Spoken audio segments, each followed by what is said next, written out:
Hey everyone, welcome back to Stinging Back, the podcast where we pull back the curtain on online sting operations and explore the truth behind the headlines. I'm your host, A, and today's episode is one that hits right at the heart of the conversation: how real people's lives are turned upside down by deceptive tactics. The title of today's episode is Fantasy or Felony: Blurred Lines in Online Stings. We're diving into a case that raises serious questions about entrapment, adult platforms, and whether these things are truly protecting anyone or just creating crime where there was none. I'm M, and I'm here with my co host A. Our guest today is going to be addressed as C, and then we also have D with us today. D happens to have a background in law enforcement. C, one of our guests today, is someone that got caught in an online sting operation. But what happened to him is a far cry from what the public has been told about these stings. We're here to unpack the reality. What's marketed as protecting kids from predators is often a bait and switch trap that has nothing to do with real minors or trafficking. Let's get into it. All right, thanks for being with us today. Let's start with some background so listeners can understand how all of this begins. Right now, see, what website or platform were you using when all this started? I was on an app called Whisper. And how long had you been using that platform before this happened? So I had been using that platform for about 6 months. And then I actually met someone on there who I dated for another 6 months. So I wasn't actually on the platform there for a while.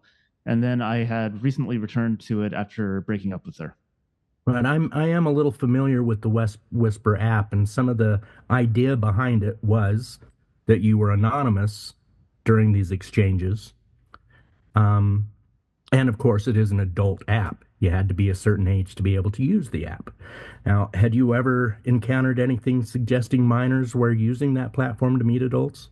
No, not generally. I found out later that it was kind of a rare occurrence. Every once in a while, someone would lie about their age and get on there, but it wasn't a normal occurrence, no. And were you ever warned that things were happening on that site? No, I had no idea. So, did the site have safety notices or anything about illegal conduct involving minors? Right. Hey, D, you have any input on any of that? Well, I don't understand why you would do a sting on a website where you're generally not going to find minors on. It just seems kind of counterproductive. It's kind of like, why, if you're in law enforcement and you're working all the time, you ain't sleeping, and you got a lot of work on your hands, why are you putting all this work into trying to create a crime, trying to coerce crime, where crime is generally not found? It just doesn't make sense. You don't go fishing in a pond with no fish. I think you're in the right place, D. These are the questions we all would like to seek answers for. Now, let's talk about the person who contacted you, see, or the profile you responded to. Yeah, so I responded to a post. The way Whisperer works is it doesn't really have profiles. You can kind of find people's profiles by looking at their posts, but most of what it is a post with an image and then some words on top of it, and then you can respond or comment on that post. So not necessarily a personal ad or any kind of profile. No, not necessarily, but the way people used it was mostly for role playing. And so they would propose roles to play, or occasionally people would be asking for hookups, stuff like that. Kind of more of just an ad, or they'd make general statements, stuff like that. Right. And did you see an age listed on the little profile that you could see? So the profile isn't prominent at all. And I did not see any sort of age.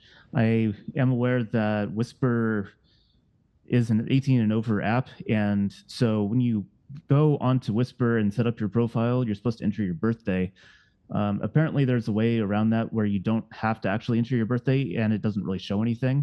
But if you enter something that's under 18, then it would ban you from talking to anyone. Right. So you went in there with confidence that you're going to be talking to adults. Yes. So, what did the post that you respond to say? So my post that I responded to, it was a very typical role-playing type of post. It was a picture of a bedroom, and all it said was "young girl hit me up." And in this context, young girl doesn't mean someone underage, and especially in the context of role playing, it doesn't even necessarily mean that you're engaging in something called age play or anything like that. It could be some sort of dominant and submissive type of thing. It could be almost anything. Right, especially since this is an online platform that is used for that by consenting adults who are seeking consensual sexual conversations and that type, right? So That's right. this is what you assume this was? Yeah, it's the format and the picture basically was identical to any other role playing post that you would find on Whisper. Okay, so were there any explicit images or explicit images that they shared with you?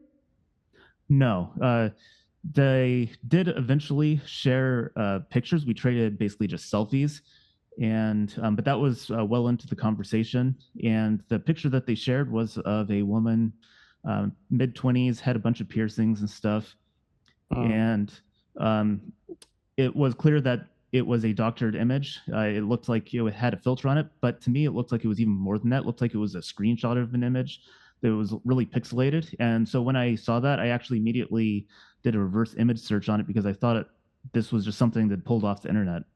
And is it typical to get pictures like that on this platform? Just basic selfies, yeah, that happens all the time. Having really heavily processed pictures like that is a little bit weird, but it does happen. People will just pretend to be someone else. So it happens. So who initiated the sexual conversation, or was there a sexual conversation? Yeah. So, like I said, this was the post was clearly an opening for adult role playing, and so by its nature, it was a sexual conversation from the beginning. Although it became less sexual as the conversation went on. So just by making the post itself was sexual in nature, is what you're saying. And so it was logical to assume that this person was seeking a sexual type of conversation. Absolutely, yes. Okay, so did they did they at any point claim to be an adult or um, in other than behaving like adults do on these platforms that adults use for this purpose? Did they say anything about being an adult at any point or use an age, for example? In some cases, they'll use an adult age before they switch to a minor. Did that happen in your case? In my case, no, it wasn't clear exactly how old they were.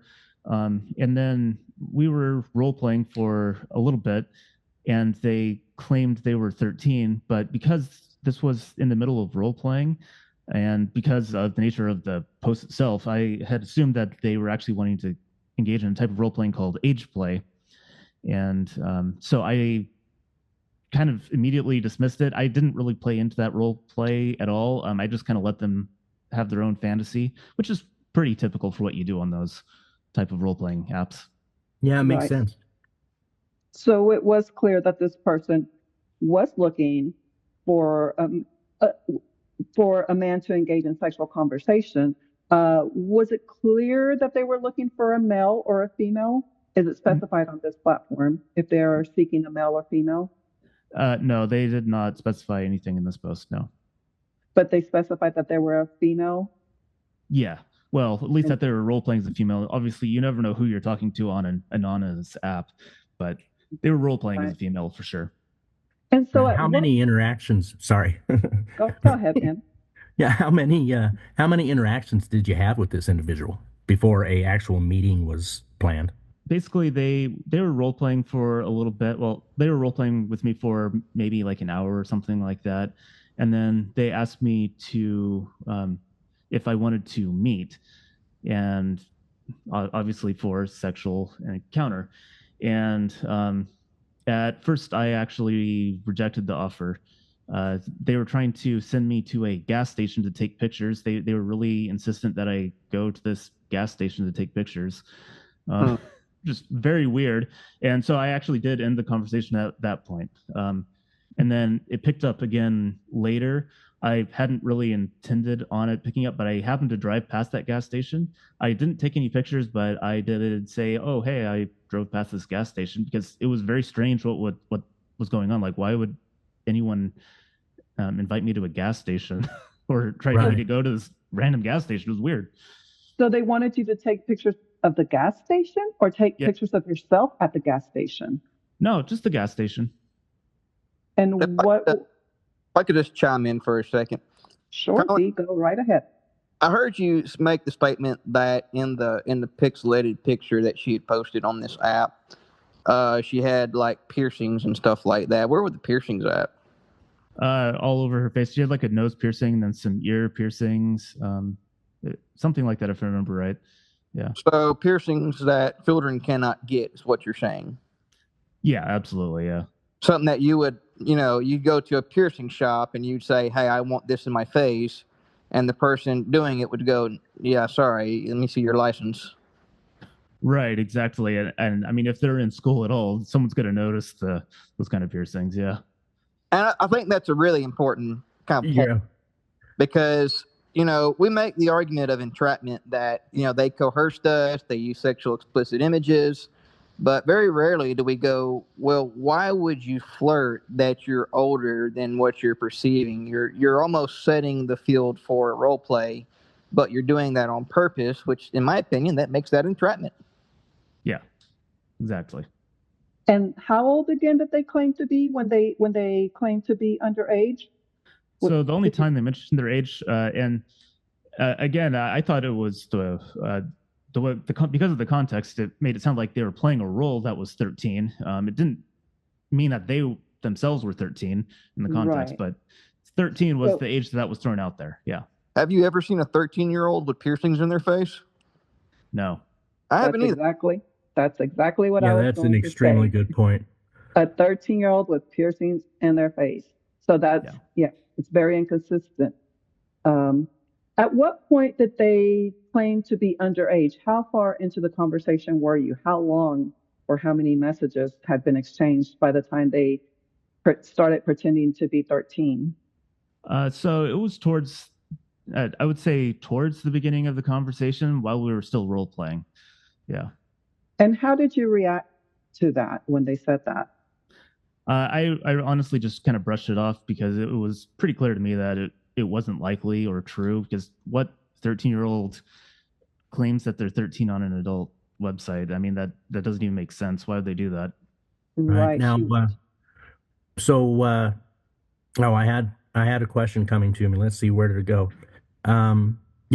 Dee's point of, I've never seen a 13-year-old with facial piercings, but also how did they re-engage, or how did you re-engage them? Well, so it was very strange because they started insisting I take pictures of the gas station again, which was just such a bizarre thing to do. And so I actually stopped and took pictures of a different gas station. I never stopped at the gas station they wanted me to go to because, I mean, someone's trying to lure me to a gas station. That doesn't sound like they're up to any good. Safe at all, yeah. Yeah, so I went to a different gas station. I was just trying to figure out what was going on at that point. And in their re-engaging, did they ever say, "Hey, you're wasting my time. Why are you taking so much time?" Phrases like that? Yeah, they did. They were really insistent that I take these pictures for their protection, is what they eventually came up with the excuse of, and which made no sense, obviously. And at that point, I was just full on kind of investigation mode. I don't know why I decided to investigate this. I'm obviously not law enforcement or anything. I don't have a background in that, but it was just such strange behavior, Yeah, curiosity and the challenge. It's, I can imagine. Yeah, I can relate to you. So basically, you were led to believe that you were going to engage in a conversation about meeting a consensual adult for a casual hookup, like this platform is typically used for. And then suddenly this person flips the script after you've already agreed to participate in this kind of conversation with them, right? Because that is why you responded to their post.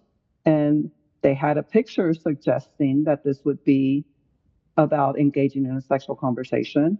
So that's a setup. Yeah, absolutely. D and C, do you think this situation resembles anything close to an actual child exploitation case at all? I would just be really interested. I think whenever they make these cases, they pray for a plea deal. I don't understand what kind of probable cause they have to believe somebody has no predisposition to to go forward with this, because you set yourself up for a entrapment case when you do something like this on an adult where I'm sorry, on an adult website where people are generally expecting to meet adults. You have to implant that thought process into somebody's head. And that's one thing that's creating the opportunity. That's not quite entrapment. You definitely set the standard for it, but it's not quite entrapment. And then you get the conversation going more and more when you encourage the curiosity, and then you somewhat camouflage it and flirt that, hey, I'm actually older than what I say I am. And they do that through really clever ways of piercings, language, you name it. So it totally looks like role play or fantasy play, which is very consistent with what these platforms are used for. Do you think the situation resembles anything close to an actual child exploitation case? No, and so that's actually one of the things after I started kind of investigating, trying to figure out what was going on. I actually did a search on Google, and this actually came up in the trial that where I was actually looking up to see what actual cases look like, what sting cases look like, and I mean, what I found just in that quick Google search was um, there are minors that occasionally go onto adult websites, but they lie about their age very consistently. And there are also, predators going after minors, but those predators tend to go on to, apps like Instagram or TikTok where you expect to find a minor. It wasn't anything like what I was encountering. So, what was your understanding of what these sting operations were supposed to be about? Had you heard about these online sting operations before this happened to you? I was somewhat aware that there were sting operations kind of like this. I was expecting those types of operations to be more like, they post a profile of a fake, like 12-year-old on Instagram, and then they wait for, the predators to come and start talking to them, stuff like that. I wasn't expecting to see it on an adult website. And so while I was sitting there in my car, I actually looked up sting operations because I thought maybe this was some sort of bizarre sting operation of some sort. And I did actually discover that's how a lot of these operate and how a lot of vigilante groups also operate. But before this started happening to me, I had no idea. Right, because all of the cases that we hear of about child exploitation online, or children that are lured uh, by predators online, or the sextortion cases and things like that, none of those are cases that happen on adult hookup platforms, and those minors were certainly not um, targeting adult men to engage them in this type of conversation. So that's very different. Talk to can you talk about how your experience differs from those real cases? Yeah, absolutely. Those real cases, like I said, you hear about minors lying about their age, which you're not really going to know about until you actually meet them in person. And I never met anyone in person. They don't just randomly say, "Oh, by the way, I'm 13 or underage or whatever." It just doesn't happen. And obviously, this isn't any type of predator case. I was just on there looking for adult role playing. That's all I was doing, and um, I've never heard before of a single operation operating like that, where they go after just random people role playing in an adult setting like that. It's very weird. Right. And you were in the right place for what you were looking for. So it doesn't make sense to be looking for child predators in that manner. It just doesn't add up with the real cases and how they happen. No. Let's talk about something that the legal system uses to prosecute these cases. Can you explain what it means to take a substantial step toward committing a crime? And what kind of evidence is typically used in sting operation cases to argue that the accused took such a step? And then maybe Dee can chime in on this as well. Yeah, so I mean, obviously, I don't have a law enforcement background, so Dee would be a much better person to ask about exactly what it looks like from that perspective. But it's something that we hear about all the time, both when we're fighting these cases in court and also when we're trying to pass legislation. We hear it from legislators and prosecutors and everyone. Um, it's all about this. We took a substantial step, and that's what caused this arrest. Most of the time, they say that the fact that you went to the location that they were trying to send you to was the substantial step. And I can tell you that my case was not unique, where I did not go to the gas station. After that, they tried to send me to a house. That's where the arrest was supposed to happen. Ultimately, was at this house. When they told me the address, I actually ended the conversation and turned around and went home. And I was about a third of the way home when I was arrested. So, by most people's definition of a substantial step, I didn't really commit any. There wasn't a substantial step there. My case is not unique. I thought it was at first, but after talking to a lot of other victims of these operations, found out it's more common than you're led to believe. It is Yeah, very we have common. heard that. What do you think about that, Dee? You're talking about the substantial step, or what's funding them to make people take that substantial step? Well, with these sting operations, they claim the things that they have to prove that the man supposedly knew that this was a minor, and they took a substantial step toward committing the crime of trying to rape a minor, I guess, in this case. And what they claim the substantial step is that the men showed up to supposedly do this. However, in many of these cases, such as in Steve's case, he did not show up, yet he was still charged with supposedly trying to, rape a minor, even though that wasn't the case at all. But the way our legal system works, it seems like it's just a system of checking off boxes. Mhm. And they claim that, a substantial step was taken toward committing this crime, showing that the defendant had intention on committing the crime. So, with your law enforcement experience, what can you share with us about that, taking a substantial step, and why are they prosecuting these cases in this way when it's not really proven that the men are showing up to even do that? So to understand what they're calling a substantial step, you first have to check off, box number 1 before you can get to box number 2. And that is, do you believe this person is indeed a minor? Most state statutes are written the same way, and it says you must believe this is a minor. To what standard do I believe it? Am I 100% sure? Am I 90% sure? Am I 30% sure? Am I not sure at all? So I don't believe they're even able to get to the most part to the substantial step unless the person is just super excited to meet this person that might be a minor, might not.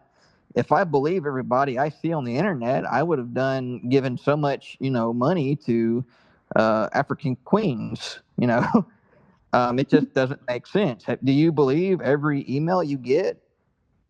I don't. So I have a hard time. I have a hard time figuring how they're making the probable calls and how they're building the confidence that this person is a minor and this person is interested in a minor when the pictures they are using is quite evidently an adult. I just don't see how they're getting to step 2, which is the big step. Well, I think what's happening is that they are intentionally leaving out the part that the men were solicited to engage in a sexual conversation from the beginning, and they were solicited to meet for this type of, casual sexual hookup. And I think that's why this this thing about this substantial step is being misused in the legal system to prosecute these cases, because I think if judges and juries truly understood what is on these platforms, how they work, who these platforms are used by, and understand that it's typical, to come across role playing scenarios like that, or it's typical for somebody to misrepresent themselves. It's typical to doubt, someone's identity. Then I think these cases would be looked at differently. But because the defense attorneys typically are not presenting that information about the platforms, I personally think they should pull up the platform and show the judge what is on this platform, show the jury. I think that would make a difference. And I think the substantial step part of it would be seen differently if that information was presented. However, they typically are not presenting everything. And I think that's what's happening and why these men are getting convicted.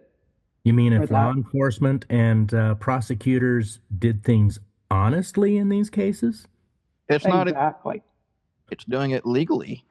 Yeah, honestly and legally, exactly. If you do If not it, to the standard that the federal government has set forth, you are legally alienating the evidence finding process. When I worked in law enforcement, I'm going to dumb it down. We had a radar, and that radar for speed had to be tested in the beginning of your shift, after every written citation, and at the end of the shift, right?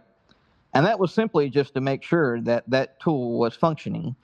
If you was to write a ticket and you missed any of those steps, you have alienated the evidence finding process, and that ticket, by state law, by policy, has to be dismissed. For a while we had red light cameras. I don't know if anybody's old enough, familiar enough to remember those. They were quickly shut down in my state, and the reason why they were shut down is because they take a picture of the person supposedly running the red light, and then they send the ticket in the mail for the registered owner of the car. Well, that's actually technically an arrest when you write a ticket. It's saying, hey, you're released on your own bond. You are free to go, but here's a fine. You don't pay this fine, you're going to jail. Well, let's say I lend my car to somebody, and now I'm being falsely arrested. It ended in a lawsuit. That's why there are no more red light cameras. And then law enforcement thought they'd get clever, so they said, wait, we got a better way of doing it. We'll put up speed cameras. Well, again, you're alienating the evidence finding process. You are writing a ticket to a registered owner of the vehicle based off the tag information. There's no way to test the radar in that camera. It's like law enforcement has to find ways around the Fourth Amendment. We have to find ways around the Constitution. I remember when that came out, and I was working in law enforcement, and I had caught wind that they were putting in some type of speed camera. I called the chief of police right then and there, and we had probably about a 45-minute conversation. And it led to, well, we're not writing legal tickets, we're writing civil tickets. Like we're some type of sovereign citizen police force. Law enforcement is working very, very hard to not only get around the Fourth Amendment, but to straight up violate it and cover it with virtue signaling. And this is a key example of it. Yeah, it takes away the whole due process of someone being able to go in front of a judge and argue against that ticket. I agree. Yeah, one of the interesting things about my case too is after my attorney interviewed the officers, he discovered that apparently the officers had no idea if I was even the right person when they arrested me, and they had to search my phone first and find that or find evidence of the conversation on my phone before they even knew who I was and that I was the person that they were talking to. Now, see, let me ask you, because we're getting to a Fourth Amendment issue. Do you give them permission to go through your phone? No, I did not. How do they get access to your phone?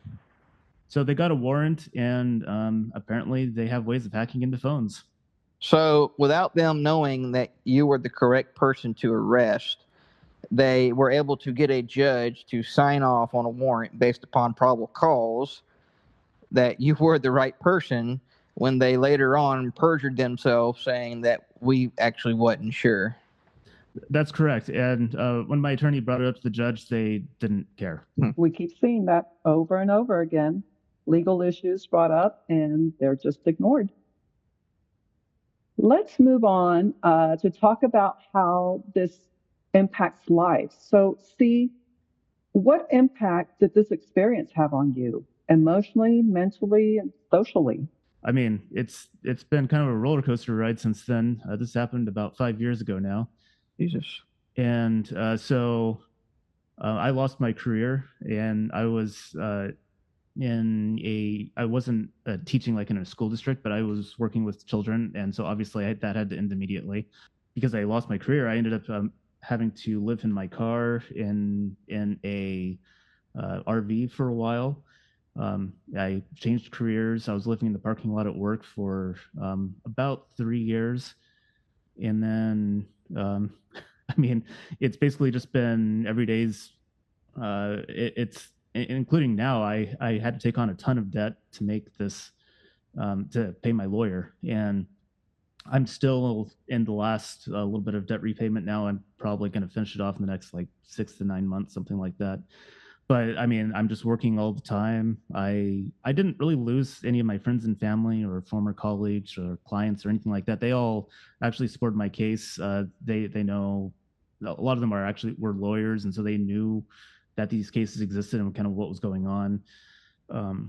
And so fortunately, it didn't really impact my personal life too much. Other than I've just been having to spend all my time working to repay debt, and so I don't really get time for personal relationships. And obviously, since I got convicted about a year ago, I got a very light sentence compared to most people. I was only there for 5 weeks, but I'm on the registry, and obviously that comes with a whole host of problems. Fortunately, the state I live in, I don't really have any restrictions on where I live or anything like that.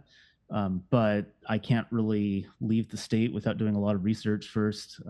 There's obviously lots of registration requirements where I have to inform law enforcement of any job changes or anything like that. So I'm always at risk of there being a miscommunication and getting arrested for that. And so, I mean, yeah, it hasn't been great, but I'm making it work.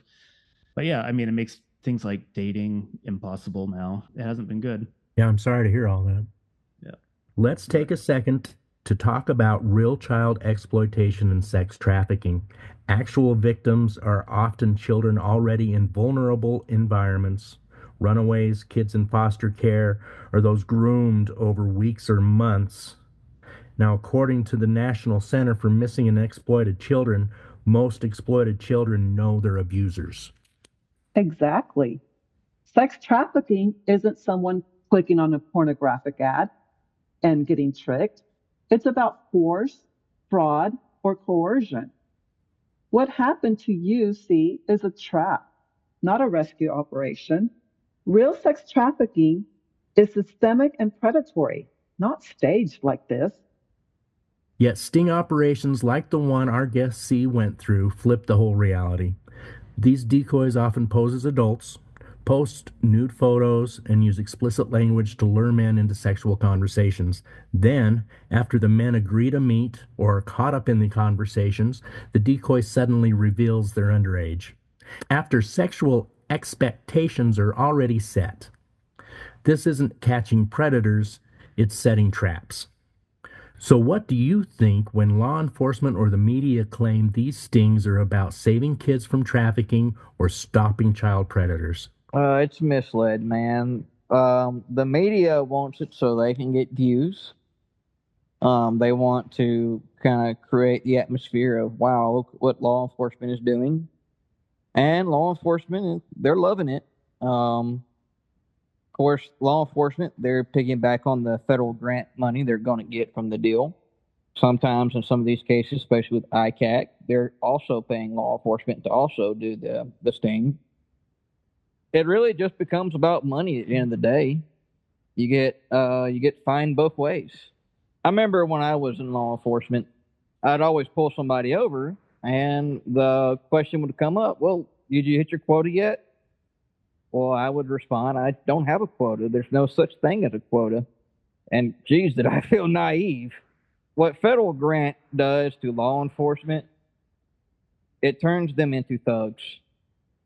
And looking at law enforcement, you got to realize they're not exactly white collared workers. They're blue collared workers, but on the high end. A lot of these guys, they've worked most of their life. They were building houses, and maybe some of them started off in corrections and earned a good work ethic. But it's a hell of a crowd if you're going to brainwash a workforce or groom a workforce, in fact, to violate constitutional rights. When I joined law enforcement, it wasn't because I wanted power, I wanted uniform, I wanted title. I didn't care about none of those things. I wanted people to stop dying in unnecessary ways. So, trade, I became one of the best. And as I grew older and older in my career, I got to the point where I looked in the mirror and I felt disgusted. And that was really just because I wore a patch, whether it had the flag or whether it said we dare to defend our rights. We wasn't doing that. All we were doing was making money for an agency that would throw us under the bus quick as they could. And the racketeering that leads into it, or all of that leading into the racketeering, the notches on the bedpost for, turning into heroes or making them look like heroes.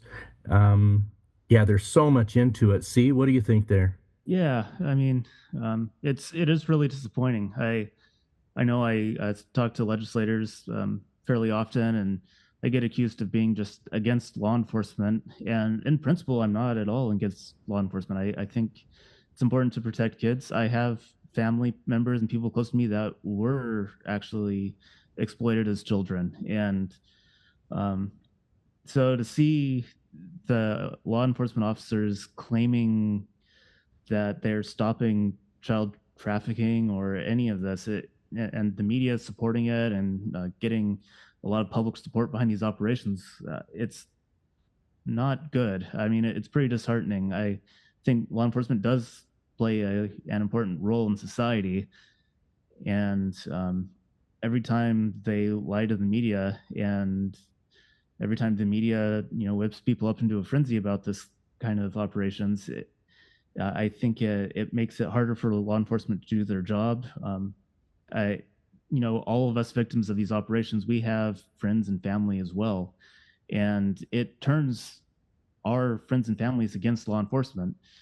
So, in the short term, it makes it seem like they're making really big wins, and in the long term, I think it's really hurting their own cause. I think you're right. And we all agree that the public has been misled, and they're still continuing to be misled with this. Steve, what would you want people, especially donors who donate to these sting organizations, and taxpayers, what would you like them to know about your case, about what they don't know that they're donating to or that our taxpayer money is being used for? I think it's important that people know that the people, or that the victims of these operations, they're not who you think they are.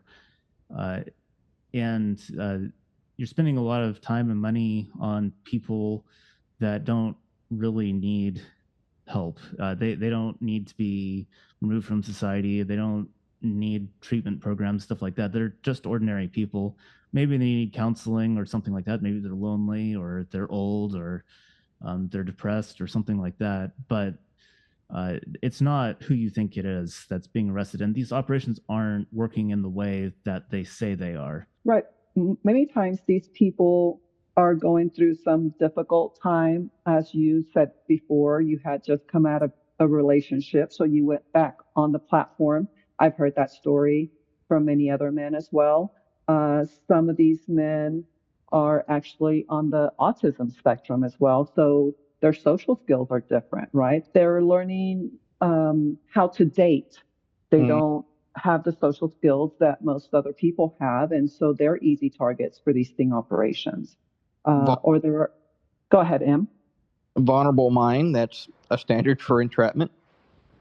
For sure. And then there are others they were struggling with substance abuse or alcohol abuse.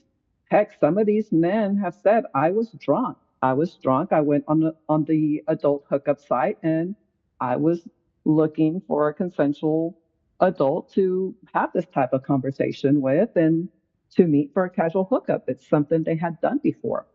Um, so they never expected to come across a situation like this. What's the legal term there? Someone may have been too intoxicated to comprehend what they were doing. I believe unmentally fit to commit the crime. Well, and then they are arrested and interrogated, and then those interrogations are used against them. And I've heard of cases even when it was known to law enforcement that this person was intoxicated. I've heard of several cases like that, and they still use those interrogations against them. Right, and then they Even try though, to hide it in the long run. Oh, I don't know anything about him being intoxicated, even if there was a breathalyzer done. I don't recall that. yes, they always conveniently forget important facts like that or conveniently just omit those facts. Right. And we see these patterns over and over.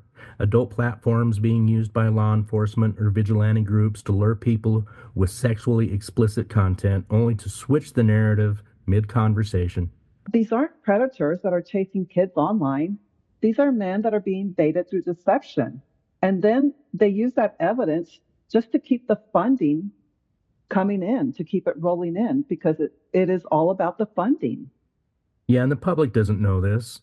They think they're donating to save children through these different organizations like OUR and Tim Ballard and what's the new one, the SOSA, Rue Powell, whatever. They think that they are saving children by donating to these nonprofit organizations, and it's they're funding fake. Yeah, I'm at a loss for words. I call it fraud because they are intentionally misleading the public to believe that their sting operations are about saving and protecting everybody's children who are online. And that's not what their sting operations are about at all, because the sting operations would only be protecting children who are using adult hookup sites to target adult men, to engage them in sexual conversations, and then to invite them to meet for a sexual hookup. And that's not what really is happening. And if that is what really is happening, then why is law enforcement doing nothing about that? Or vigilante groups, why are they doing nothing about that? And especially, why are they not putting out information to parents and to educators and to teens about that? If they really have true concern about there being minors on adult hookup platforms that are seeking men to engage in this type of conversation with, then they should be putting out public education about that. And I have yet to find any of that. So before we wrap up, we want to share a couple of important resources for those of you who want to dig deeper into the realities behind these online sting operations. Right. First, check out Lady Justice Myth blog at ladyjusticemyth.blog. It's a powerful platform that explores how these sting operations often expose deep flaws in our legal system. The blog breaks down legal inconsistencies, exposes due process violations, and gives voice to people whose lives have been seriously impacted by these tactics. If today's conversation made you pause or want to learn more, the Lady Justice Myth blog is a great place to continue that journey. The writing is thoughtful, research-backed, and unapologetically honest. Now, while you're at it, head over to the YouTube channel ICAC Unpacked. Our friend Norm does an incredible job unpacking what really goes on behind the scenes of these sting operations. He goes beyond just individual cases, the broader systemic issues, talking about legal precedent, misuse of public resources, and the psychological toll these operations can take on those targeted. Norm also breaks it all down in a really accessible way. So whether you're just starting to learn about this or you're already deep into the advocacy side, ICAC Unpacked has something for you. Again, that's ladyjusticesmith.blog and the YouTube channel ICAC Unpacked. We'll link both in the show notes, so definitely check them out after the episode. All right, C, thank you for being brave enough to speak with us today. Your story helps others understand what's really happening behind the curtain, and I look forward to more interaction with you and Dee. Yes, thank you both for being here. Any last thoughts or comments, C, that you want to share before we close? I guess I'll say something really quick. For me, when I look at these stings, it's kind of like a stock market almost, where it's up right now, but the crash is coming. At some point, these people are going to make a case that's going to go to the Supreme Court, and there's going to have to be some level of new Fourth Amendment founding, probable cause to believe that there is children on adult websites. It's kind of like what Norm says on ICAC Unpacked. I'm sure somewhere in America you can buy milk from a lumber store. I'm sure. I've never seen one personally, but I'm sure there might be one. End of the day, you set the standard for entrapment. Just by the sting itself, you set the standard for entrapment. And at some point, it's going to be made illegal. Thank you, Dee. We are looking forward to talking to you again on another episode. C, any last comments, closing comments? I just want to say that I've been working on legislation, mostly just speaking in front of legislators to try to get some legislation passed. It sounds like we are making progress. We'll see how it turns out, but I think there is hope that these operations will end eventually. It's just going to take a little bit of time. Mm-hmm. Thank you both for being with us today. If you've been affected by one of these sting operations or want to share your story, you're not alone. Reach out to us at stingingback@gmail.com. We're here to tell the truth, one voice at a time, because the truth matters.